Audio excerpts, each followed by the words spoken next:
Bonjour, aujourd'hui on va faire un petit tuto sur le modèle topographique du logiciel RTS ou bien Route Design Software, la version 4.0.2. Donc avec ce modèle on peut bien sûr importer les leviers topographiques soit à partir d'un fichier TXT, soit à partir d'un fichier DXF. On a aussi la possibilité de créer les lignes caractéristiques, les compteurs de terrain ou bien les polygones. Bien sûr, on peut faire le maillage et créer des terrains verticaux, supprimer les maillages. On a la possibilité de calculer les courbes de niveau et bien sûr supprimer les courbes de niveau. On peut aussi faire le switch de deux triangles et contrôler les paramètres d'affichage d'un semi-point topographique. Et on peut calculer le volume de remblai et de déblai qui existe entre deux leviers topographiques, c'est-à-dire faire la superposition de deux leviers topographiques. Donc on va commencer par l'importation d'un semi-point topographique à partir d'un fichier TXT. Donc on a le nom du semi-point topographique. Bien sûr, on peut garder le nom proposé par RDS. On a les calques désignés pour les points et les textes. Soit on peut garder les calques proposés par RDS et on peut changer ces calques ou bien créer des autres calques. Par exemple, les points topographiques. Si on change la couleur et on crée un nouveau calque baptisé point topographique 2. Voilà. On a aussi la possibilité de contrôler l'affichage de l'abscisse, l'ordonnée, l'altitude, le code et l'identité du point topographique. On peut modifier police et la taille de police, la couleur. Par exemple, si on utilise la couleur jaune. On a bien sûr plusieurs formats de fichiers. Donc l'identité XYZ le code, XYZ le code, l'identité XYZ et XYZ avec l'ordonnance de chaque paramètre dans le fichier. Donc on va choisir un fichier, par exemple celui-là.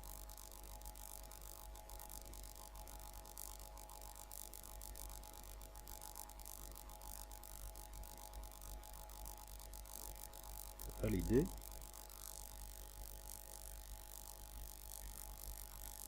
Voilà.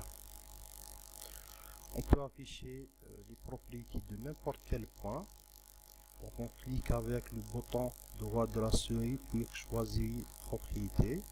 Donc voilà, on a les propriétés de ce point-là. Donc size, la couleur, l'identité, l'abscisse, l'ordonnée, l'altitude, le code. Les calques désignés pour point et texte, et on a aussi l'identité du levier topographique. Voilà. Donc on a aussi la possibilité d'importer ce midi-point topographique à partir d'un fichier DXF. La même chose, on peut choisir un nom. Les calques pour les points, les textes, les lignes, caractéristiques, et contrôler l'affichage, l'abscisse, l'ordonnée, l'altitude, le code et l'identité, et bien sûr modifier police et la taille de police et la couleur. Voilà. Donc on va choisir ce fichier. Ce fichier contient 10896 points.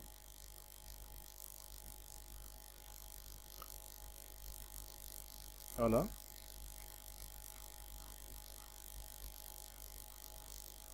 C'est bien. Donc, pour créer les lignes caractéristiques, il vous suffit de cliquer sur ligne, puis sélectionner le départ et la fin de chaque ligne. Voilà.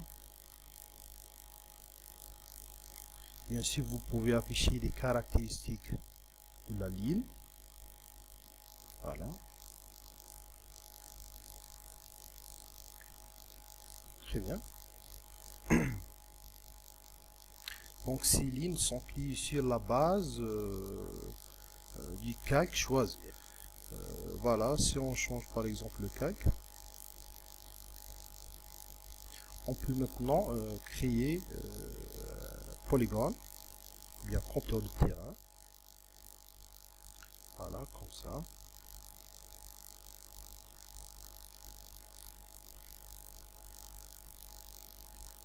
Voilà.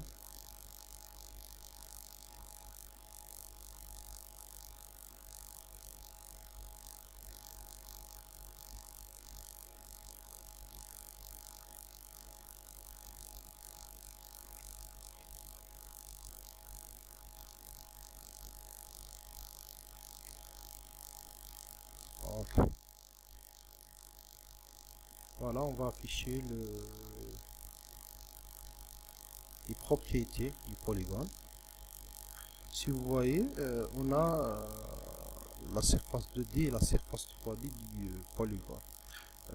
C'est quoi la surface 2D? C'est tout simplement la surface bidimensionnelle du polygone, de telle sorte on ne prend pas en considération les points topographiques et les altitudes des sommets du polygone.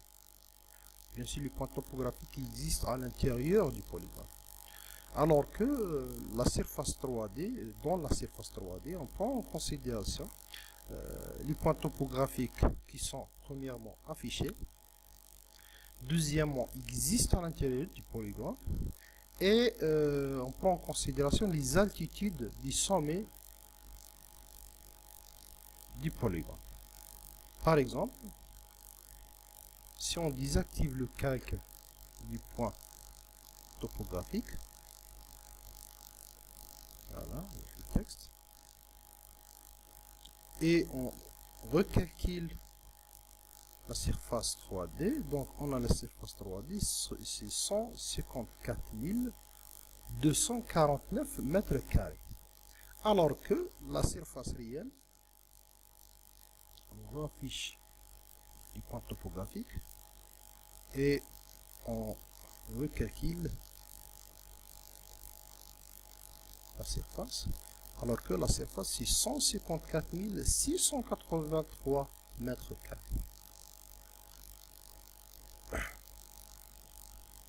Voilà.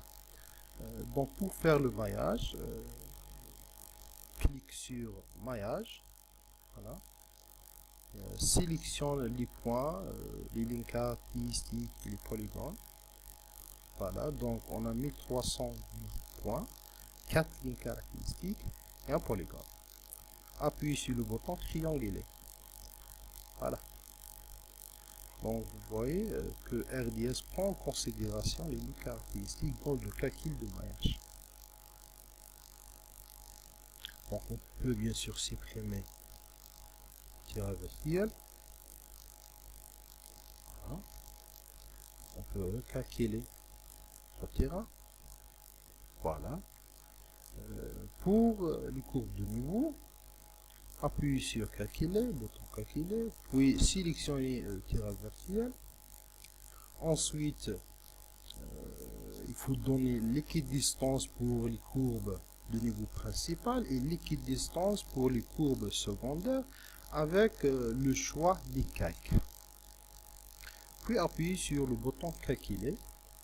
Voilà, donc vous voyez les caractéristiques. Donc on peut bien sûr supprimer ces lignes caractéristiques. Voilà, supprimer.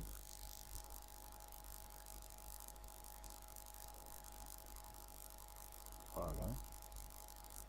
Choisir ici celle-là. Et ici c'est. Ah.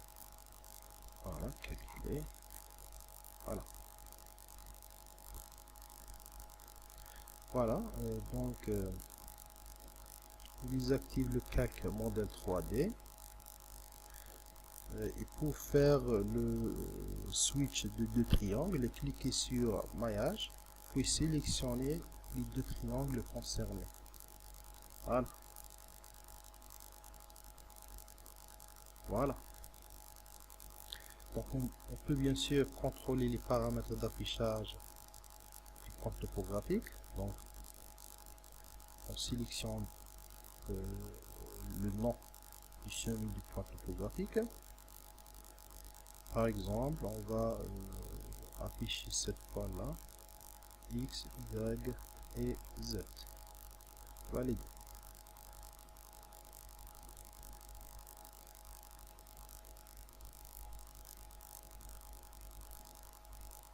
Voilà, on affiche du texte.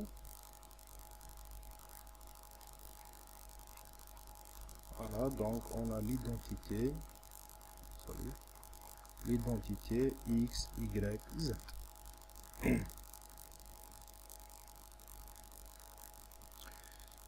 Voilà, donc c'est très simple. Et pour faire la superposition de deux leviers topographiques, bien sûr, il faut tout d'abord importer deux semis du point topo et créer deux terrains verticels avec un polygone ou bien un compteur de terrain. Puis vous pouvez calculer le volume de remblai et de déblai qui existe entre les deux leviers. Voilà. Donc, on importe le levier topographique numéro 1.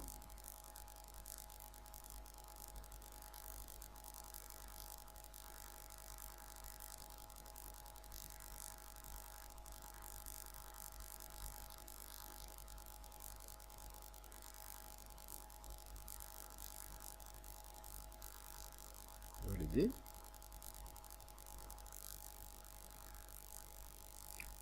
Puis on importe le levier topographique numéro 2. Pour faire attention, il faut changer le calque du point.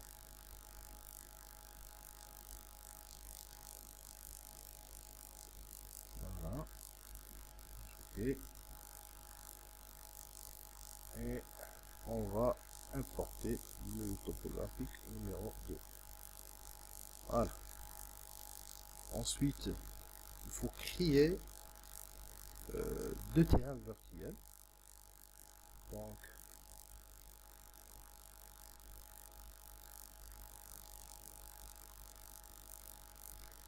terrain vertical numéro 1.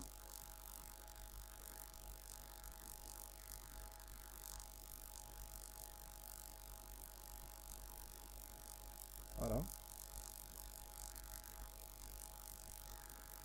Et le terrain vertical numéro 2. Donc,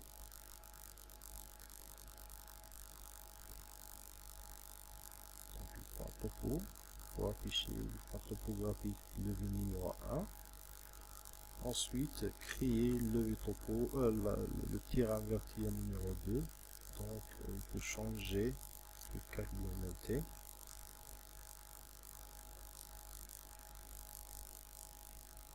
Voilà.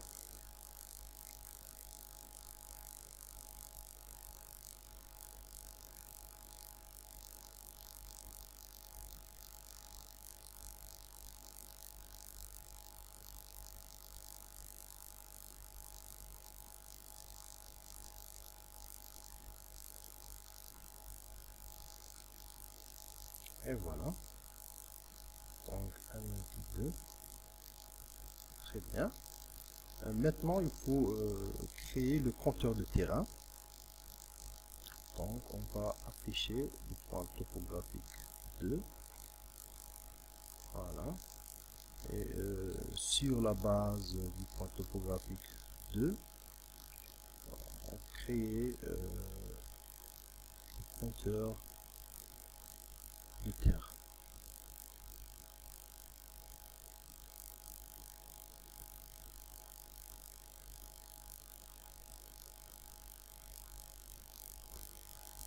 Voilà.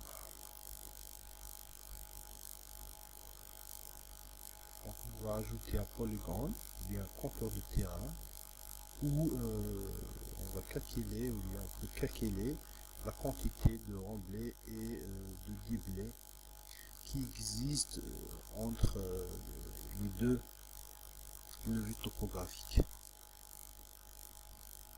Voilà.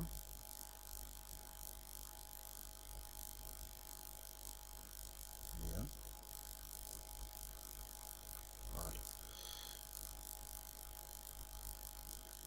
Donc, cliquez sur superposer, choisir le levier topographique numéro 1, levier topographique numéro 2, bien terrain vertical numéro 1 et terrain vertical numéro 2, sélectionnez le polygone, puis cliquez sur calculer. Donc pour sélectionner le polygone, cliquez sur le bouton sélectionner le polygone, puis cliquez sur votre polygone.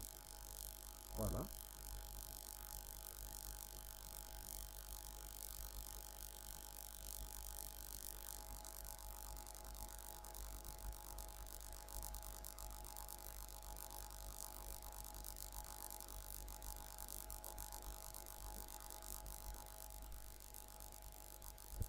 Voilà les résultats. Donc vous pouvez exporter ces résultats-là en format XLS, bien Excel. Voilà.